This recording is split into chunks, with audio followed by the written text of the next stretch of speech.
Clara, Richard, Simon, Luna.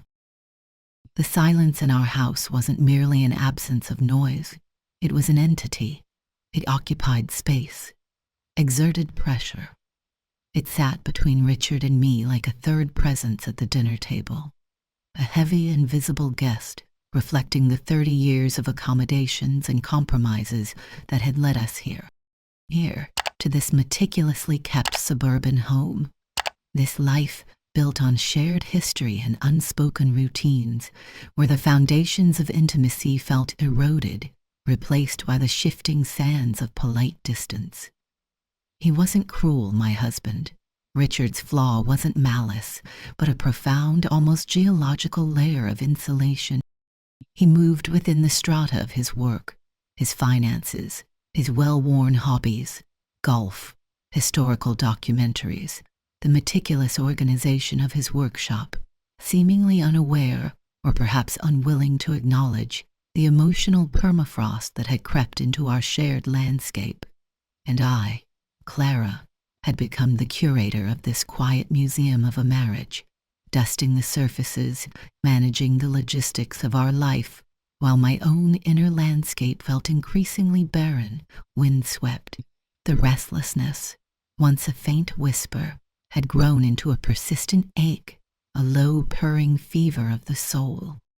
That Tuesday evening in late September, the ache felt particularly acute. The scent of rosemary from the roasted chicken I'd carefully prepared still hung in the air, a ghost of effort, unnoticed. Richard had commented it was perfectly adequate before retreating behind the financial pages of the newspaper, and later into the flickering abyss of a documentary about continental drift. I moved around the kitchen, the familiar choreography of clearing and cleaning a counterpoint to the slow, tectonic separation happening within my own life. Washing dishes, wiping counters, the repetitive motions were a form of meditation, a way to impose order on the encroaching chaos of my thought. He cleared his throat, the familiar guttural sound that usually preceded a request or an announcement delivered with minimal preamble. His eyes remained fixed on the screen, where tectonic plates were grinding against each other in slow, inexorable motion. "Clara," he said, his voice the usual monotone, reserved for household matters. "Had a call from Simon Hayes this afternoon. Bit of a situation." Simon Hayes. The name surfaced slowly, attached to faded memories. Richard's colleague from the Henderson firm, years ago now, quieter than Richard's usual boisterous associates, intelligent eyes behind glasses that never seemed quite straight, a diffident smile. Divorced, Richard had mentioned curtly once, hinting at complications. We'd probably exchanged fewer than 100 words in 30 years, mostly pleasantries at company functions. "Oh!" I kept my tone level, arranging the clean glasses in the cupboard with geometric precision. "Is he all right?" "Not really." He finally hit pause, the image of shifting continents freezing on the screen. He turned his head, though his gaze didn't quite meet mine, landing somewhere on the spice rack behind me. "His sister? The one who lives down in Florida? Apparently she had a massive stroke this morning, critical." He sighed then, a sound that registered more as annoyance at the disruption to the known order than genuine sympathy. "The kicker is, his cat sitter, old Mrs. Gable, remember her, came down with a nasty case of shingles today, completely out of action." He let the silence stretch, knowing I'd connect the dots. My stomach tightened preemptively. Luna, the Siamese cat, Simon's only companion, Richard had once remarked with a touch of pity. Our house, my sanctuary of quiet predictability, of polished surfaces and undisturbed routines, was a strictly no-pet zone. It wasn't just my preference, it was one of the few domestic boundaries I'd ever successfully established and defended, albeit passively. "Richard, absolutely not. We can't. You know the agreement. Besides, I don't know the first thing about looking after a pedigree cat." "Clara, be reasonable." He employed the patient, slightly condensing tone reserved for what he considered my minor irrationalities. This isn't about agreements. It's an emergency. The man is distraught. He's called everyone he knows. Apparently, kennels won't take her on short notice without vaccination records he can't immediately access. He's literally at his wit's end. He specifically asked for you. Said he remembered you being so calm and organized. He swears Luna is spotless, quiet, barely needs anything beyond food and water. It's just for a few days, a week tops. Think about it, Clara. Put yourself in his shoes. He delivered the closing argument. It's simply the decent thing to do. Decency, obligation. The familiar levers, my carefully constructed defenses felt flimsy against the weight of expectation. Arguing further would only brand me as cold, unfeeling. And beneath the resentment, wasn't there that flicker again?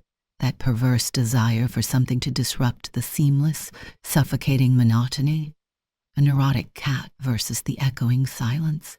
Perhaps the cat was the lesser of two evils. Will he bring everything? I asked, the question a white flag. Food, litter, box, instructions? Relief smoothed the lines on Richard's forehead. He reached for his phone almost before I finished speaking. Absolutely. Everything. He was emphatic. Said he'd type up detailed notes. 9 a.m. tomorrow? Is that okay? I nodded, turning back to the sink, feeling the familiar sensation of being gently but inexorably managed. Yes, 9 is fine. The decision made, the conversation over.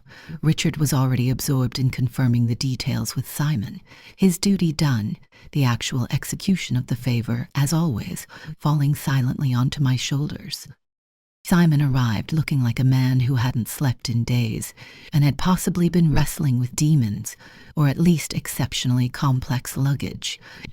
The worry lines were deep canyons. His eyes held a haunted, unfocused look.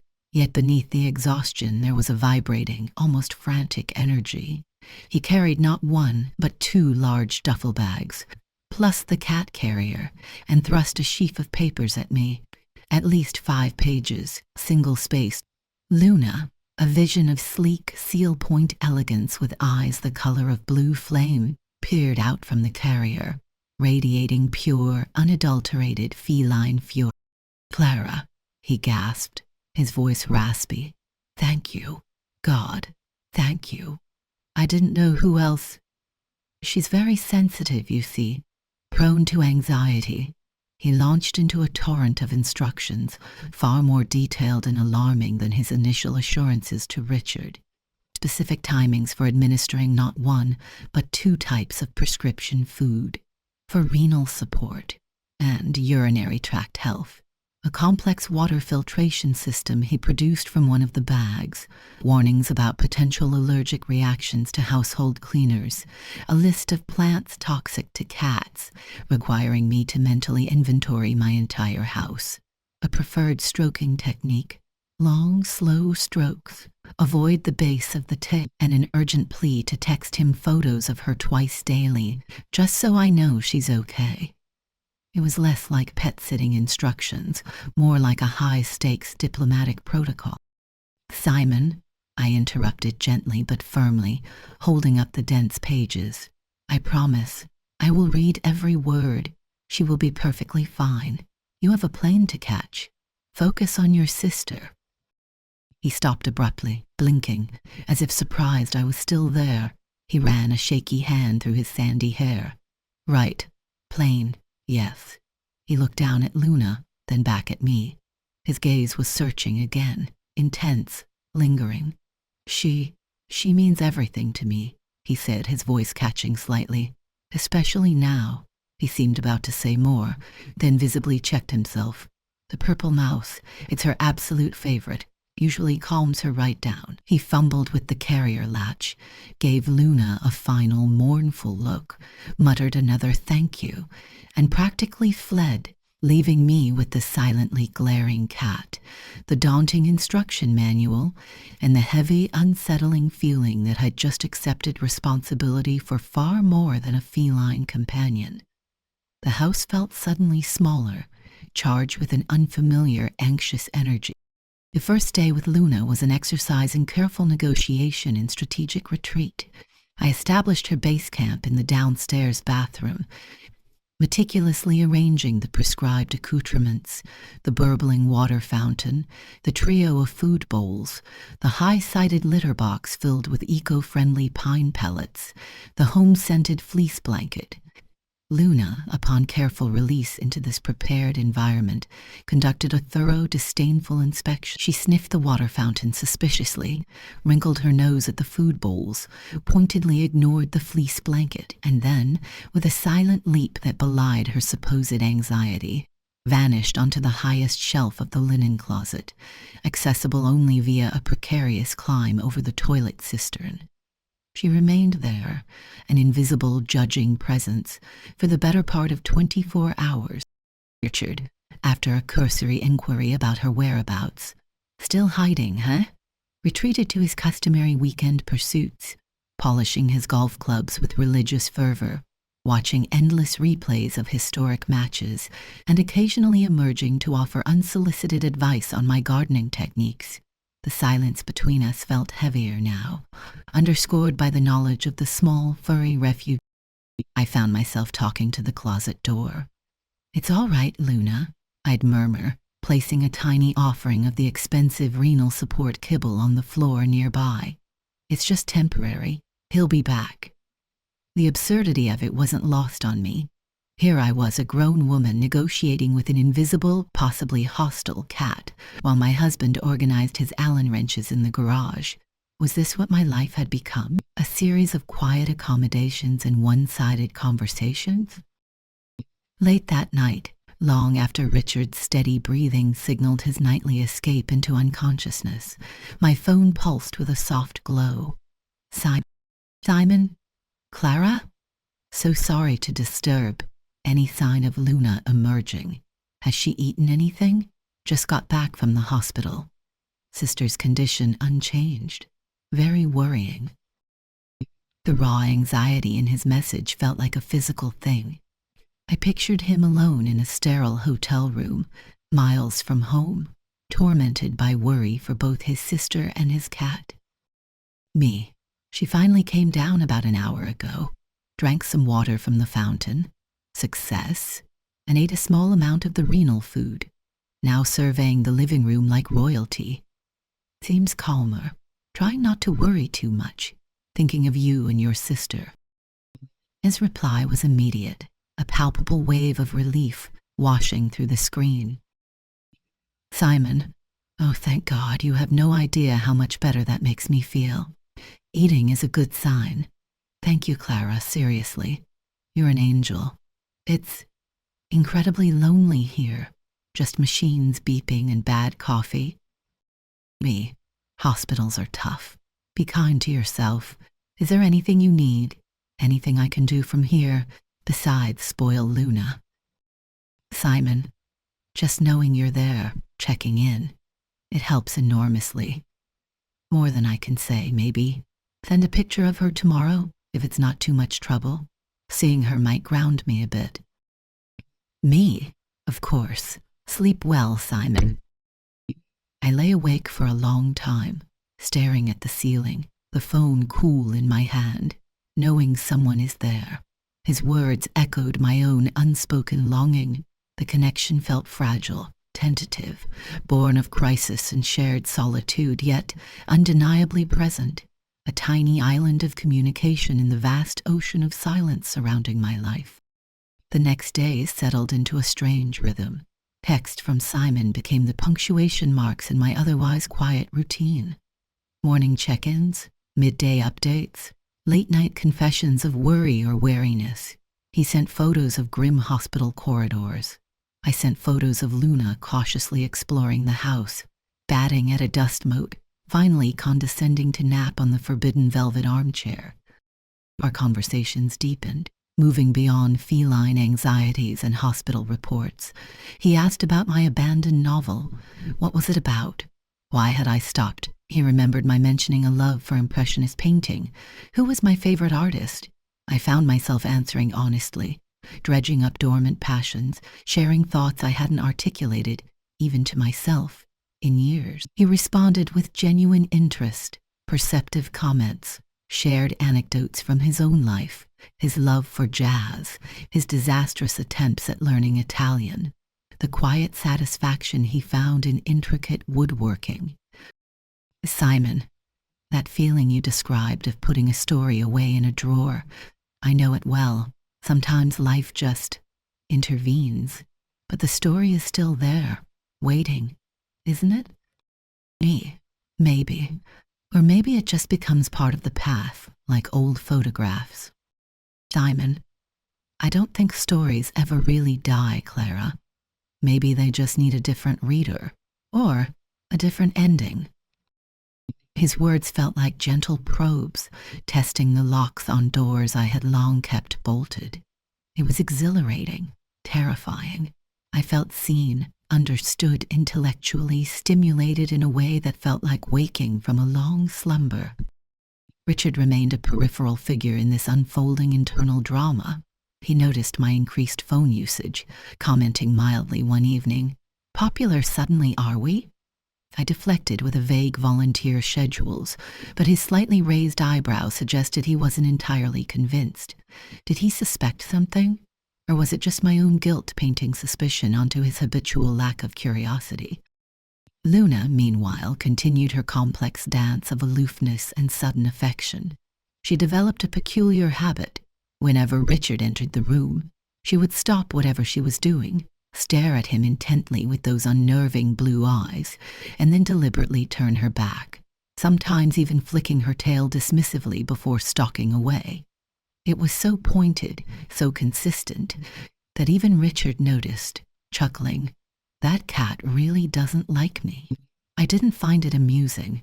It felt symbolic somehow, an animal's instinctive recognition of the chill in the air between us.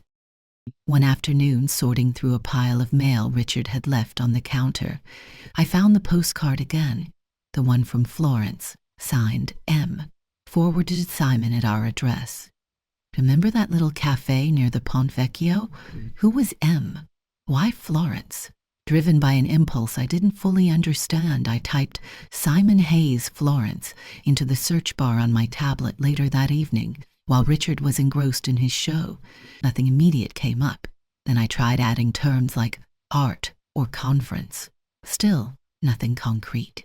But I did find a mention on an old university alumni page of Simon having spent a semester abroad in Florence during college, something Richard had never mentioned, and there was a blurry group photo from that era. Simon looked young, intent, standing beside a smiling, dark-haired young woman whose face was obscured. Could that be M? Why would a postcard from a trip possibly decades old arrive now? It was another loose thread, another unanswered question in the increasingly complex tapestry of Simon Hayes. The intrigue, the faint discordant notes beneath the surface of our intense connection, only seemed to draw me in deeper. The digital intimacy spun between Simon and me grew stronger, more intricate with each passing day. Our texts became longer, exploring nuances of thought and feeling.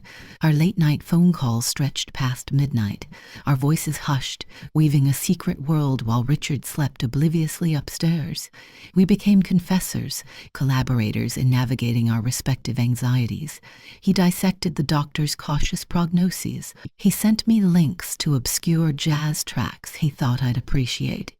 I described the changing colors of the autumn leaves outside my window. He started calling me Clara, Mia, softly, tentatively at first, a touch of his remembered Italian surfacing. The endearment sent a jolt through me every time, possessive, intimate, utterly inappropriate, yet thrilling. Human, heard a piece by Debussy today, Claire de Lune naturally. Made me think of you immediately, that sense of quiet luminescence. You're incorrigibly poetic for an investment analyst, Simon Hayes. Simon, only with the right inspiration, Clara Mia, only with you. The compliments became more frequent, more personal. He praised my insights, my resilience, my perceived calm center, ironic given the maelstrom raging inside me. He made me feel extraordinary, essential. It was a potent, addictive drug after years of feeling like functional background scenery. The contrast with my reality grew starker, almost unbearable. One Saturday, Richard announced he'd invited the Harrisons over for impromptu drinks. Bill Harrison was Richard's golfing buddy, loud, opinionated. Cheryl Harrison was pleasant but relentlessly focused on her grandchildren. The thought of an evening making polite small talk felt like a prison sentence. I tried to demur, suggesting I wasn't feeling well. Richard waved away my objection. "Nonsense. You look fine. Cheryl's dying to show you pictures of little Max. Don't be antisocial, Clara. No discussion, just an expectation I would perform my role as hostess." The evening was excruciating. While Bill held forth on property taxes and Cheryl scrolled endlessly through baby photos, Richard seemed barely aware of my presence beside him on the sofa. At one point, trying to join the conversation, I started to relate an interesting article I'd read about urban beekeeping. Richard cut me off mid-sentence. "Oh, Clara's got this bee thing now," he said dismissively to Bill, before launching into a lengthy critique of the new traffic roundabout downtown. I felt myself shrink, silenced, invisible. My phone vibrated silently in my pocket. A text from Simon.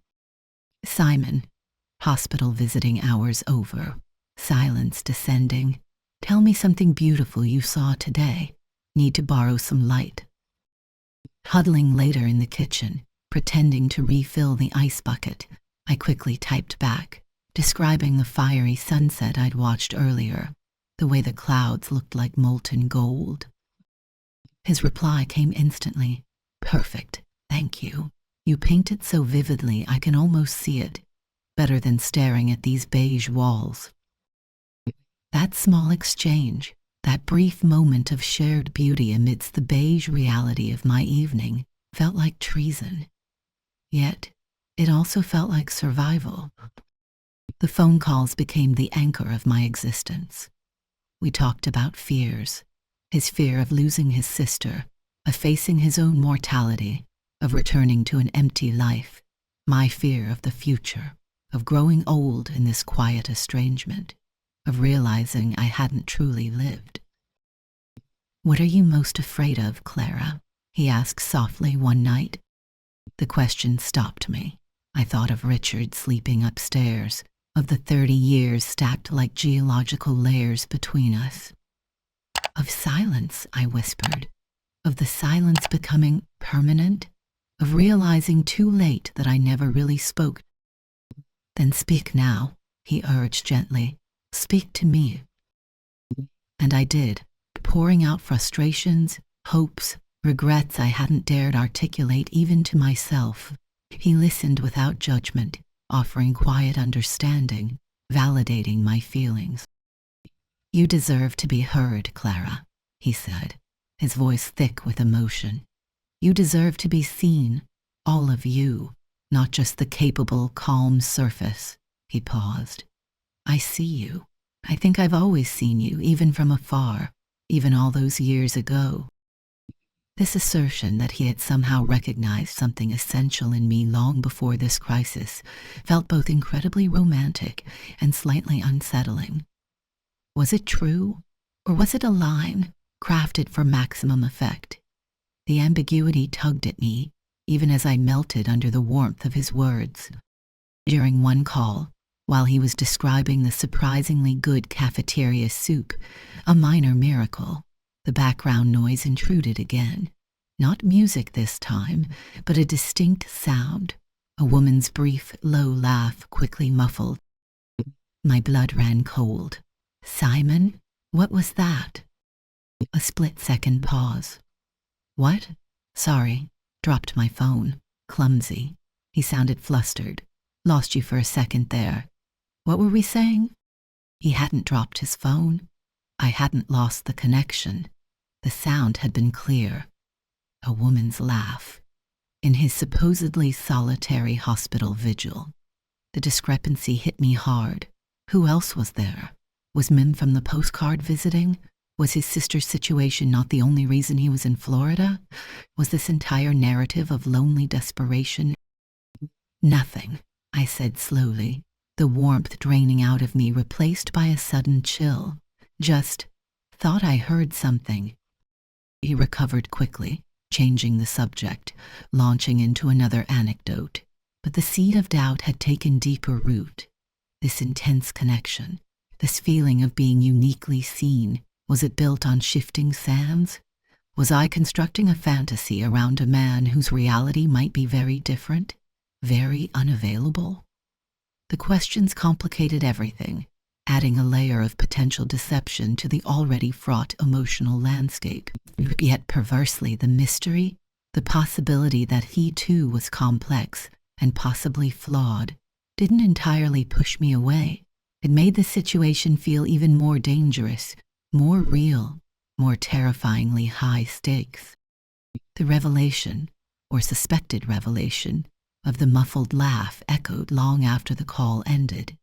It cast a pall over subsequent conversations, a subtle filter of doubt coloring my perception of Simon's words. His declarations of connection, his whispered endearments, now felt potentially rehearsed, possibly duplicitous. Yet the core feeling, the sense of being truly seen by him, in stark contrast to my life with Richard, remained stubbornly potent. I found myself dissecting his text, analyzing his tone for inconsistencies, searching for clues, even as I craved the emotional sustenance he provided. It was a maddening duality, wanting desperately to believe, while simultaneously suspecting I was being played, or at least not told the entire truth. My internal state deteriorated. Sleep became a luxury, visited only in short, troubled bursts, plagued by anxious dreams. Food lost its taste. A persistent, low-grade headache became my constant companion. I moved through my days feeling brittle, frayed at the edges, like a tightly wound spring about to snap. Richard's behavior also seemed to shift, though I couldn't be sure if it was real or a projection of my own heightened paranoia. His usual obliviousness seemed punctuated by moments of unnerving scrutiny. He started asking more questions about my days, my volunteer work, even my conversations with Simon regarding Luna. "Everything still all right with Simon's sister?" he inquired one evening, seemingly out of the blue, while meticulously cleaning his glasses. "Improving slowly, I think," I replied, keeping my tone level, my gaze fixed on the book in my lap. He murmured. "Funny, I bumped into Henderson today. He mentioned Simon had to fly down to Florida to finalize that big resort development deal he's been working on. Said the timing was critical. Didn't mention anything about his sister." Richard polished a lens with exaggerated care. "Suppose he's multitasking." My heart stopped. A resort development deal? Critical timing? This directly contradicted Simon's narrative of a solitary, grief-stricken vigil. Henderson was Richard's old boss, well-connected. He wouldn't be mistaken about something like that. Simon had lied, or at the very least had constructed a carefully edited version of reality, emphasizing the family crisis while omitting the demanding work project that also required his presence. Why? To elicit sympathy? To create a narrative that facilitated our intense connection? The muffled laugh suddenly seemed less mysterious, more mundane. Perhaps a colleague, a client? The romantic bubble didn't just burst, it evaporated, leaving a cold, hard knot of disillusionment. The anger I felt was sharp, directed as much at myself for wanting to believe, for being so easily drawn in, as it was at Simon. Yet even this revelation didn't simplify things. It just added another layer of bitter complexity. His deception didn't negate the fact that his attention, however calculated, had illuminated the profound emptiness in my marriage, fueled by a volatile mix of anger, disillusionment, and a desperate need for clarity. I found myself drawn back to Richard's locked box. The notebook felt heavier this time, imbued with a tragic significance. I reread the entries about C, about his loneliness, his attempts to reconnect with me 15 years ago. I tried to superimpose these entries onto my own memories of that time. Had I been preoccupied with teenagers, aging parents, my own nascent midlife frustration? Had I dismissed his overtures, however subtle, because I was too wrapped up in my own world? I remembered one specific incident from that era. He had suggested, awkwardly, that we take a weekend trip, just the two of us, to a coastal inn we'd loved when we were first married. I demurred, citing kids' schedules, household chores, lack of funds. Had that been one of his attempts? Had my practical refusal felt like emotional rejection to him? The memory, re-examined through the lens of his notebook, was excruciating. It painted a picture not of simple neglect on his part, but of a mutual, slow-motion failure to communicate, to connect, to see each other's needs across the widening gulf.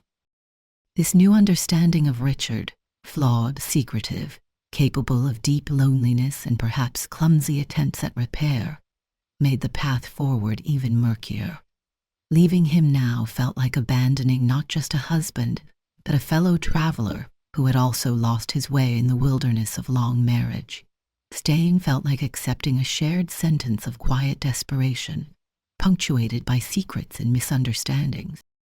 Simon texted, unaware of my discoveries, counting the hours until I fly back tomorrow. Can wait to see Luna. And you. I stared at the message, the easy intimacy now feeling hollow, manipulative. The man I had connected with so intensely felt like a phantom, an illusion constructed from words and my own desperate need. Yet the effect he'd had was undeniable. He had cracked open the facade of my life, forcing a reckoning that could no longer be avoided.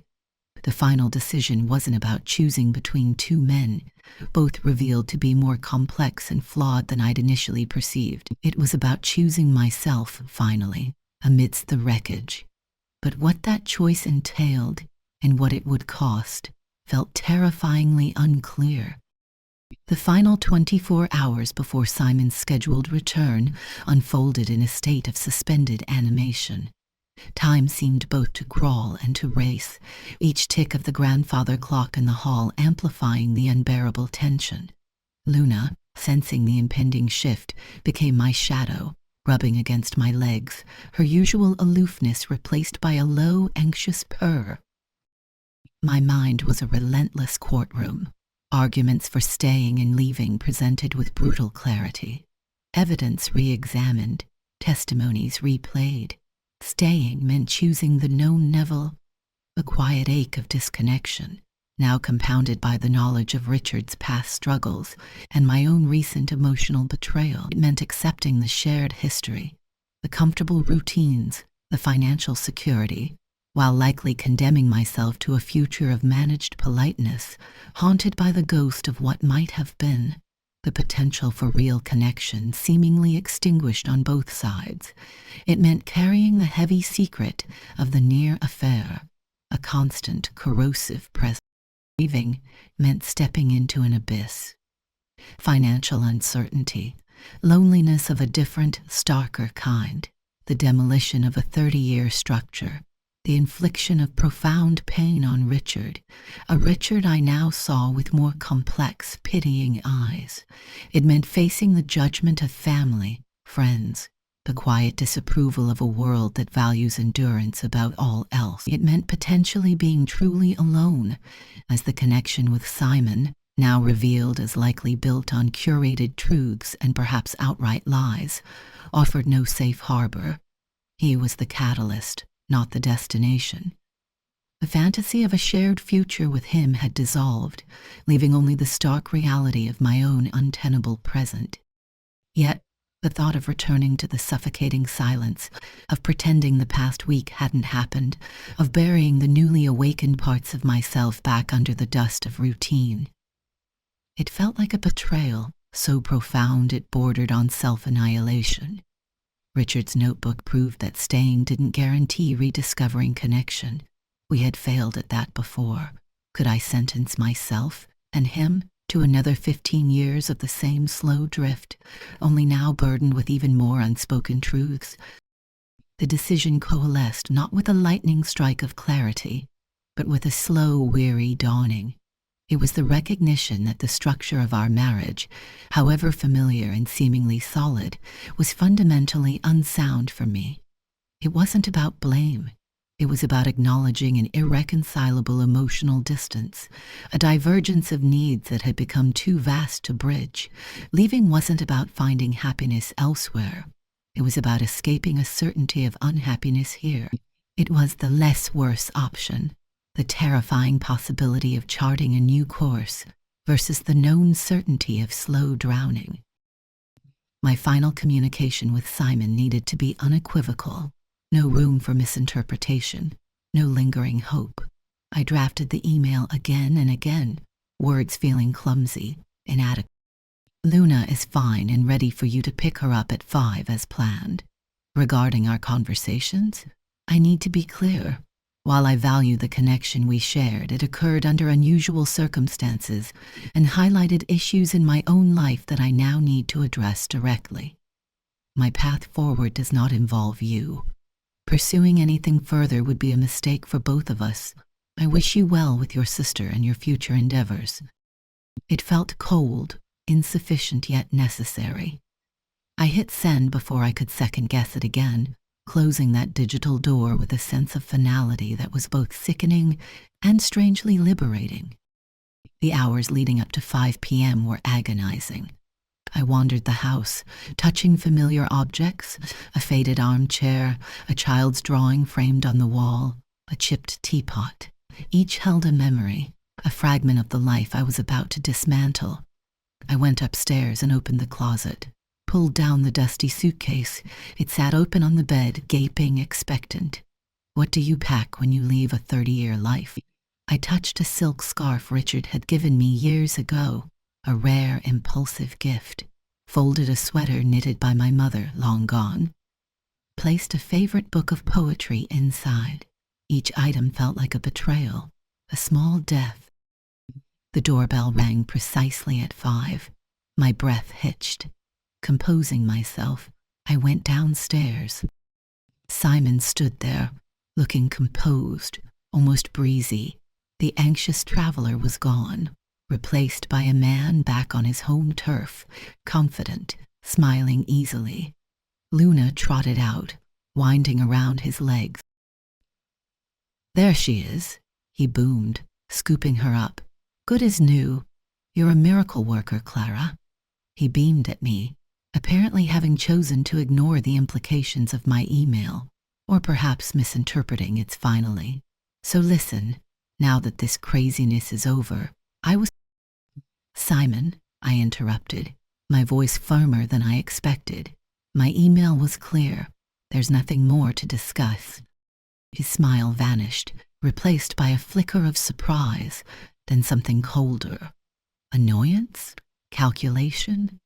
Right, he said, his tone shifting abruptly.